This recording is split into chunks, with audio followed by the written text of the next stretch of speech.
Thank you, Jordan, for the introduction. And hi, everyone. Thank you so much for joining in. It's a beautiful day outside, and I guess many of you have been out there planting and making progress. So technically, I'll be your opening act and will be followed by Dr. Conley, who will share his insights on soybeans later. So first things first, we are here in the early corn season, and we'll be discussing how things are looking like, what are the opportunities, what are the risks, and how do we plan for certain uncertainties in the time where you don't know what's in store for us with respect to weather and everything. So obviously, it's a known fact that the earlier you start planning, the earlier you start planning to plant, the better it is, because obviously it helps us utilize the overall it help us to utilize the overall maximum yield potential of the region, and because it provides an opportunity for the plant, for the crop, to utilize the entire optimum growing degree units, which are critical for the stand establishment, emergence, and hence the yield determination eventually. This figure compiled by Dr. Lauver from 2022 shows that overall in Wisconsin, the planting season kinds of begins anywhere between mid to late April for corn, and with delay of each day as we move further into May, we are at a risk of losing anywhere between 0.5 to 2.5 bushels per acre per day, depending on where we are in the season. So that gives us an overall insight of, does the early planting means everything's hunky-dory and fine? Well, sometimes it does, sometimes it doesn't. And that also puts up a question of, does delayed planting always mean slower yield, or is there a other direction to this picture? So as we discuss this further, the first thing we need to understand is it's not always about the calendar. It's about the readiness of the field, the readiness of the environment, how the temperature is looking like. And that's because corn emergence is one of the most temperature sensitive phases of the entire crop cycle. And it kind of determines how the trajectory of stand uniformity, vigor, and early season physiology, which would determine how the reproductive plant parts will develop and how the plant would eventually perform during the seed set and seed filling. So obviously, early corn planting helps corn accumulate more heat units, and it also ensures that during the later half of the season, during the harvest, our grain is mature at an appropriate time, and we do not incur any additional costs. This also ensures that our crop gets the optimum amount of GDUs required to emerge and also to reach silking and eventually physiological maturity. However, this relationship is very dependent on how the average temperatures look like both in air and in soil. So if you look at corn planting, the first deciding factor, as I mentioned, is obviously temperature, and it has to be in a way that we don't shock the plant, or we don't shock the seed as we plant it in the soil. So we need a window of 12 to 72 hours where the soil temperature is well above 50 degree Fahrenheit, and that's when we decide to go in and plant our corn. As we are moving forward to this, we see that in the season, during the planting season, as the time passes, we get our soil temperatures which are high, which move on towards the higher scale, and that reduces our maximum expected days to emergence. However, it does come with its own considerations of how the relative maturities change, how the yield potential of related to those relative maturities play out as we plant corn moving forward in the season. So coming to the season this year in 2026, at this point, we are looking at about 40% of the fields in Wisconsin, which are planted. So that's about 4 fields in 10 are already in, and the growers are now waiting for the stand establishment and looking at how the things will uh, shape up in the coming weeks. However, we are seeing a slower emergence in a way because we only have 4% of the fields that have shown emergence of the corn plants. And that is primarily because of how the GDU accumulations have looked at this point. Remember, it's anywhere between 90 to 120 degree units that are required for a corn plant to emerge. And at this point, we have been looking at the accumulated growing degree days anywhere between 80 to 110, and the variability is stark depending on where in the state you are. So as we progress with the season, looking at how the temperatures are behaving, how the weather is behaving, it is important to plan our next moves and keep an eye on the fields as we are moving ahead into the season. So looking at the temperatures, why the growing degree days are the way they are, because they have been slower progress in growing degree units as opposed to what we were seeing in 2025. It's primarily because of how the weather conditions have been up until a week before last week. We were just at 10% of the fields planted in the state, and the last week has been really good, both for the growers and I would say for research. So we have headed out and planted across the state, so things are looking promising. The temperatures, as we look at from the beginning of the growing season, is anywhere between 40 to 55 Fahrenheit, and with our rainfall looking anywhere between 0.2 to 1 inches. However, we are looking at a year where our temperatures are more or less similar, but the rainfall has been quite erratic in a way. We have had storms in the middle of April, but we are experiencing a dry spell from last week or so. And looking at that, the temperature is also moving towards a little bit of the higher trend as compared to what we have been seeing for the last 30 years average. And if the reports are to be concerned, if the reports are to be consulted from the National Weather Service, it is forecasted that we might be having some probability of drought as we head into June going further. Zooming into what we are seeing at our Arlington station, where we have been doing certain planting day trials in order to identify how the germination is behaving under current scenarios. So we started our planting operations on the 24th of April, and it took its sweet time to get to the time of emergence. The first signs of seed imbibition and swelling we saw around 27th April, moving forward to radical emergence and elongation going forward from 2nd May to 5th May. And with that, we saw our coleoptils to be emerging around 8th, 9th May. And then finally, we had our first seedlings emerge from the ground on 11th of May. So it took its sweet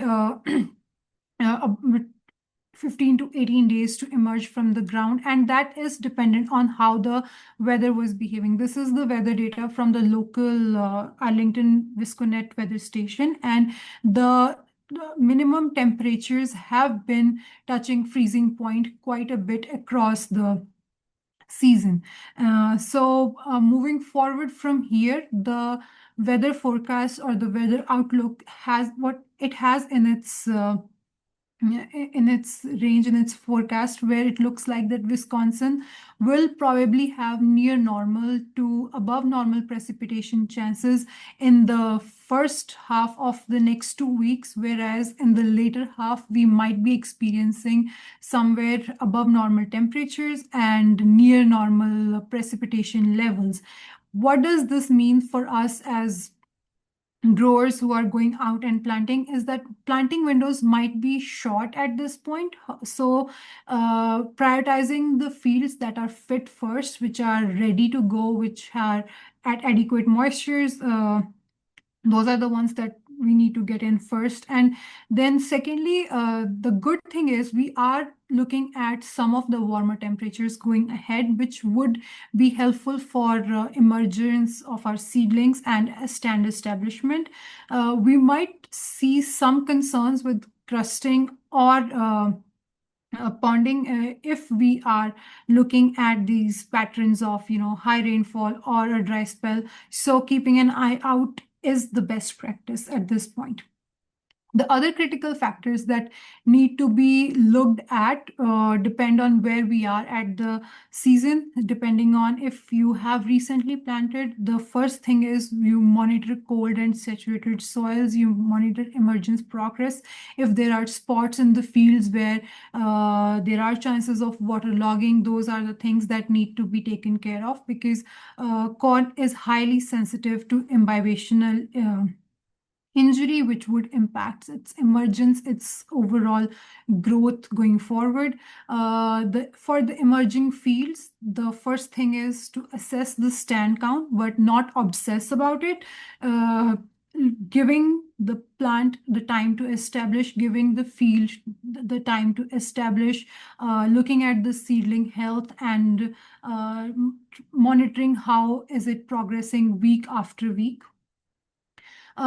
If we have unplanted fields, as I said earlier, going forward and prioritizing the ones which are fit first, and then moving on to the ones that are wet as the soils become closer to optimum moistures. And if we by any chance are already in a position where we planted really early and we have a damaged field, it is important to scout regularly for stand health, for stand uniformity, to see how the things are going forward. The major early season stressors at this point that need to be taken into account are obviously, like I mentioned, cold soils, because they would reduce your germination, they would reduce the overall root elongation, mesocotyle growth, and will impact the nutrient uptake of the seed and eventually would impact the overall stand establishment.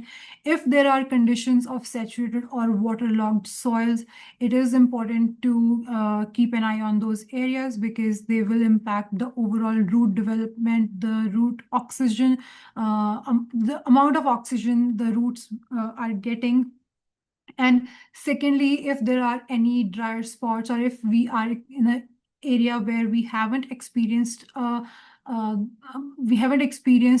shower in a longer time, that's where it needs to be taken into account how the crop is doing. And if we are experiencing any situations where we have soil compaction, which is impacting the overall emergence of the plant, or if we are experiencing any temperature extremes both on the higher and the lower side, because that would impact the overall establishment and the growth of the crop from emergence to V1 and V2. So in that scenario, how do we ensure if the crop is going to be well established, or if it is going to be a case where we have to look at the situation of a replanting?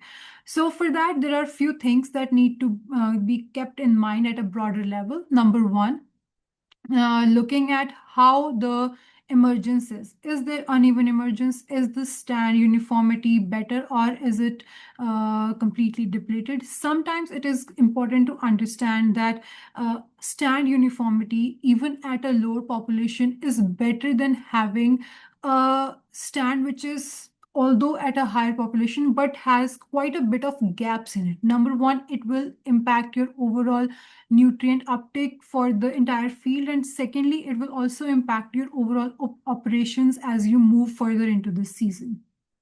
Secondly, how the plant phenology or the crop stage progression looks like, depending on how the plant health and survival is, how the crops, how the plants look like, potentially progressing from one stage to the other, and if there are stand losses, what are the causes of stand losses? Are you seeing a stand loss because of seedling issue? Are you seeing it because the hybrid vigor was not there? Are you seeing it because there's waterlogging?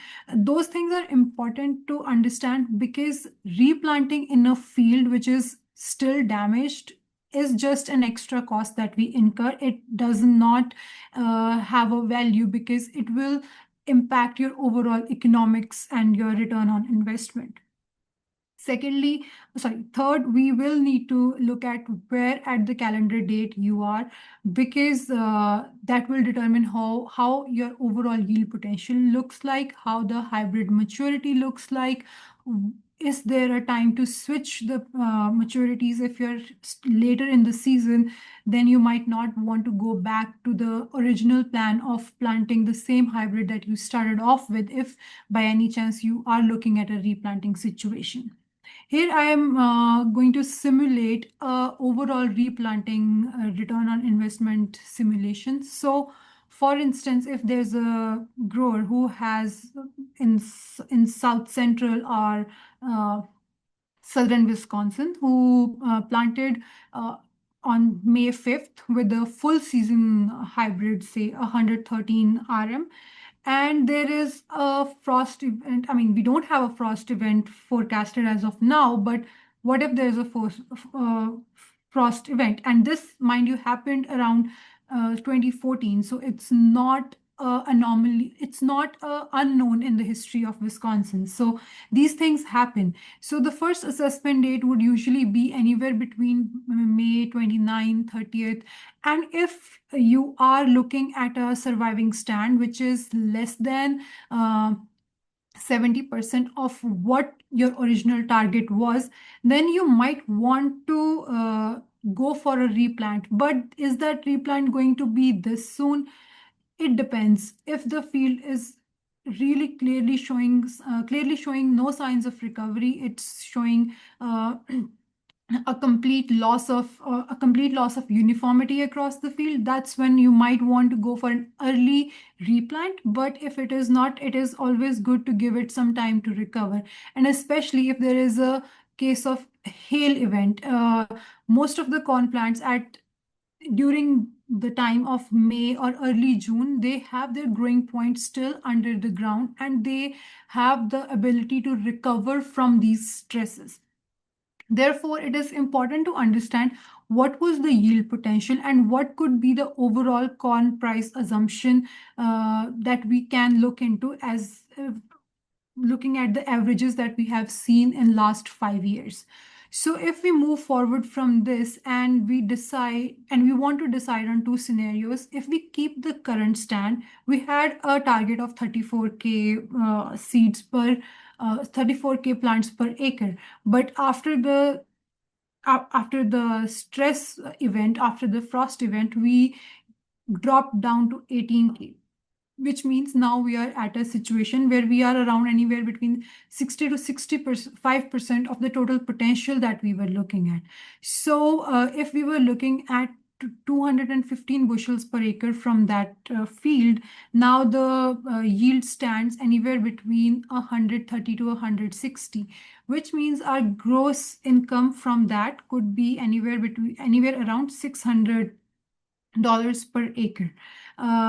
If we are looking at replanting, number one, we need to be accountable for the number of days we have lost and how the amount of GDUs the hybrid will be able to accumulate is going to be less than what it was 2 weeks or 3 weeks ago when the plants were originally put in the ground.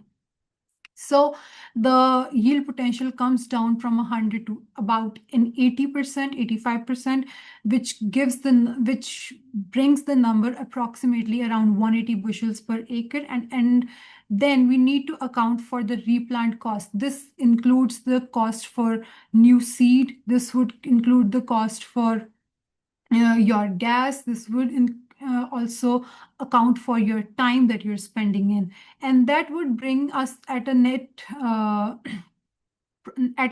of around $675 per acre. So, which means that we are having anywhere of a net advantage of replanting around $72 per acre, which could be a bigger number when we are looking at hundreds of acres. So, those are the things that we need to take into consideration when we look into if we are going to replant, and if we have a field which is good enough to support that replant decisions. Moving forward, there is another peculiar thing this year that we specifically need to understand, and that is how the natural gas and nitrogen relationships are playing at the world scale, and how would that impact our overall replanting.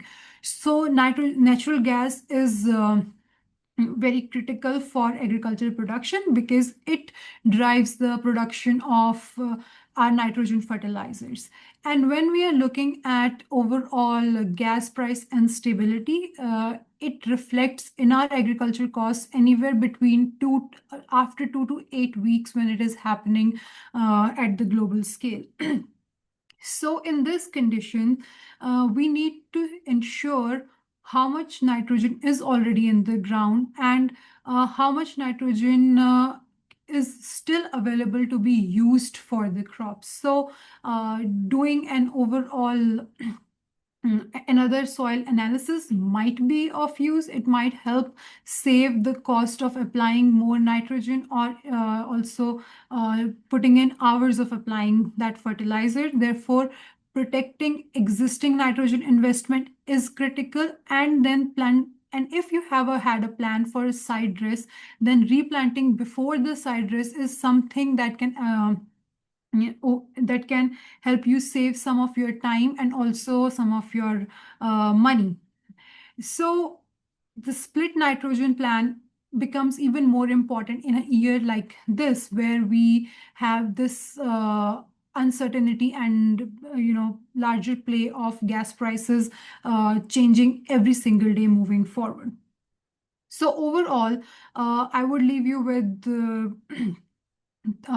four take-home messages, where number one, we are looking at a situation where the planting progress is moving, which is a really good thing. The weather is cooperative, but we need to be sure how the future 2 weeks looks like. So we need to go by the fit fields first and not just by the calendar push. So ensure that your fields are ready, your soil moisture is good, and then get your crops in. Scout the planted acres already. Prioritize the regions of the field or the regions of the state which are high risk for drainage, high risk for logging, high risk for overall saturation of the soils, to prevent any injury from lack of oxygen to the roots. Then, if there is a situation where you experience the loss of stand, it is important to diagnose what causes the loss, how is the loss looking like, how is the uniformity of the stand, how is the quality of the stand, and giving the crop the time to recover before actually going in to replant, and replanting only when the ROI is likely to be positive. Therefore, looking at the situations across this year, it seems like we need to have primary four things on our hand, on our site, is what's the calendar looking like, what's the stand we are looking at in the field, what are the prices for nitrogen fertilizer looking like, and how are we going to play the overall situation in weather forecast. That gives us a lot of confidence in planning, but mind it that these things, they are quite unpredictable at quite a number of times, and things can obviously change. So then the number one is obviously keeping the ROI over of all the operations in mind. And with that, I would just like to thank all the amazing people and the platforms that help us keep the research going, keep the things moving, and help us innovate things and look into the questions that our growers have and perform research that we can answer those questions going further. And yep, with that, I would take any questions if there are in the chat, or if anybody would just have anything to say. Yeah, thank you.